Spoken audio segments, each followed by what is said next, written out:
तुमचं स्वागत असा आजच्या एका रहस्यमय स्टोरीमध्ये.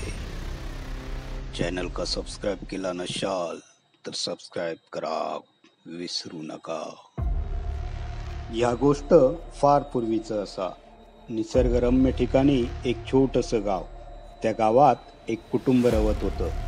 शिरपा अन जनाबाई असे दोघोले नवरा बायको आणि त्यांचं 3 मुलं. तसं तर तिघही मुलं लग्ना केलेली. अशोक सर्वात मोठो, तर मधलो रवी आणि धाकलो मुलगा रमेश असे या भावंड होती. शिरपा आणि त्याचो 3 मुलं मिळून मासेमारीचं काम करूचा. मासे खाडीत न धरूचे आणि बाजारात नेऊन विकूचे. येणाऱ्या पैशातून त्यांचं घर चांगलं चाललेलं असायचं.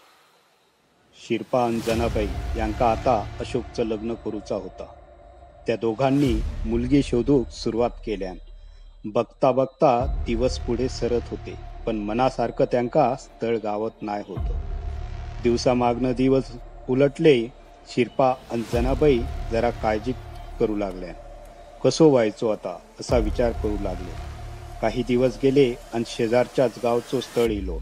त्यांनी मुलगी बघूक यायचो आमंत्रण शिरपा आणि जनाबाई यांका निरोप देऊन सांगितलं. शिरपा, जनाबाई आणि त्याचो मोठो मुलगो मुलगी बघूक शेजारच्या गावात गेली. अशोक मुलगी पसंत पडली तसो त्यान जनाबाई म्हणजे त्याच्या आवश्यक सांगितल्या. शिरपा आणि जनाबाईन थैसरच मुलीच्या घरच्यांका सांगितलं, आमका मुलगी पसंत असा. मुलीच्या घरच्यांनी पण पसंती दिल्यान. मात्र मुलीच्या औशीन एक अट घातली. जनाबाईक विचारलो, तुमका 3 मुलं असा ना, तर आमच्या तिघोली मुली तुम्ही सून म्हणून स्वीकारायच्या. या अट तुमका मान्य असाल तर ह्या लग्न होईल. यावर शिरपा आणि जनाबाई विचाराक पडले. शिरपा जनाबाईक म्हणालो, आपण आपल्या 2ही मुलांका काय न विचारता कसो त्यांचं लग्न ठरूचा. यावर जनाबाई बोलली, मी बघते काय त्या दोघांका कसो समजवायचं. शिरपान मुलीच्या घरच्यांची अट मान्य आहे असे सांगून थैसून निघवले. घरी इले अन रमेश अन रविक जनाबाईन आवाज दिलो आणि त्यांका मुलीच्या घरच्यांची अट सांगितली. दोघे मुलं लग्नात तयार झाली. थाटामाटात तिघोल्या भावांचं लग्न झालो. शिरपा आणि जनाबाई 3 सुना घरात इलो म्हणून खूप सुखावलो. शिरपा आणि जनाबाई यांचं घर कौलाचं आणि मातीचं मोठं घर होतं. घराच्या आजूबाजूक चिरेबंदी कंपाऊंड होतं. घराच्या पाठी एक मोठी बाव होती. तिचं पाणी कधीच अटूचं नाही. 12 महिने त्याका पाणी रवायचं. त्या गाव पर्यटन स्थळ असल्यान त्या गावात कायम पर्यटकांची गर्दी असायची. शिरपा जनाबाई यांचं घर पर्यटक थांबून बघायचे एवढं सुंदर असो त्यांचं घर होतं. त्याका कोणाची नजर लागली काय माहीत. नवीन आलेल्या सुना आणि सगळं कुटुंब आनंदाने आणि सुखान रवत होतं. दिवसामागनं दिवस चालले. अचानक एक दिवस अशोकची बायको पहाटे उठली आणि अंधारातच त्या बावेकडे पाणी भरूक गेली.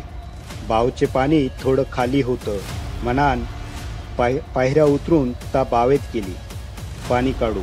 जसा ती खाली उतरली तसो तिचं पाय कोणीतरी खेचलो आणि ता पाण्यात पडली.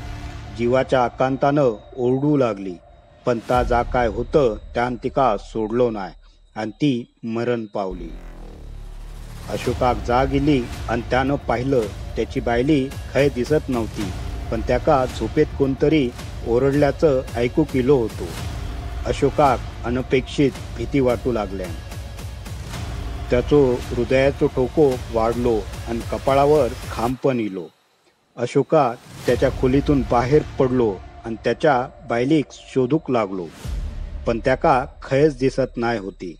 अशोकाचं मन आता जास्तच घाबरूक लागल्यान नक्की काय झालो असे, बायली खय गेली असेल असे प्रश्न त्याका पडूक लागले. अशोकान खयचोच विचार न करता त्याच्या औशीक उठवल्या आणि सांगितलो, माझी बायली खय दिसत नाही असा. माझं मन घाबरूक लागलेलो. काही विपरीत तर घडलो नसाल ना. त्यावर त्याच्या औशीक अशोकाक शांत राहू असो काय बाय विचार कित्या करतो असाल है सरच असं समजावून सांगितलं. औशी आणि अशोकान सगळीकडे शोधाशोध केली, पण अशोकाची बायको खयच त्याका दिसली नाही. आता मात्र दोघे पण घाबरल्यान. एवढ्या पहाटचो ह्या गेली खय असाल. अशोकाची औस स्वयंपाक घरात केली तर तिच्या लक्षात इलो एक पाण्याचो हंडो नाय असा. ती पाणी आणूक एवढ्या पहाटचो बावेत तर गेली नशाल ना. आणि तिच्या मनात भीती संचारली. तशी ता अशोकाक घेऊन बावेजवळ गेली. आता थोडेसे उजाडले होते. बावेतील पाण्यात हंडा तरंगताना त्याका दिसला. या बघून अशोकाची चांगलीच तणतणली. नकोता विचार त्याच्या मनात येऊक लागल्या. थोडा वेळ गेलो तेव्हा चांगलो उजाडलो होतो. अशोका बावेजवळ बसून रवलेलो. ता बघता तर काय, अशोकाची बायली फुगून वर इलेली. या पाहून अशोकाची पाय खालची जमीनच सरकल्यान. त्याका ह्या दृश्य पाहून त्याका काहीच सुचाक नाही. गावातली मंडळी जमा झाली आणि त्यांनी अशोकाच्या बायलेक वर काढलो. अनपेक्षित झालेला हा प्रकार पाहून सगळ्यात हळहळलो. शिरपा आणि जनाबाई यांचो हसरो कुटुंबाक कोणाची नजर लागली काय माहिती. सगळं घर दुःखात डुबलो. अशोकाच्या बायलीन कोणी पाण्यात खेचलो ह्या तर एक गूढ रहस्यच रवलो. अशोकाच्या बायलीचो आता कार्य घालूक वया होतो. अशोका या सगळं पाहून पुरता कोसळला होता.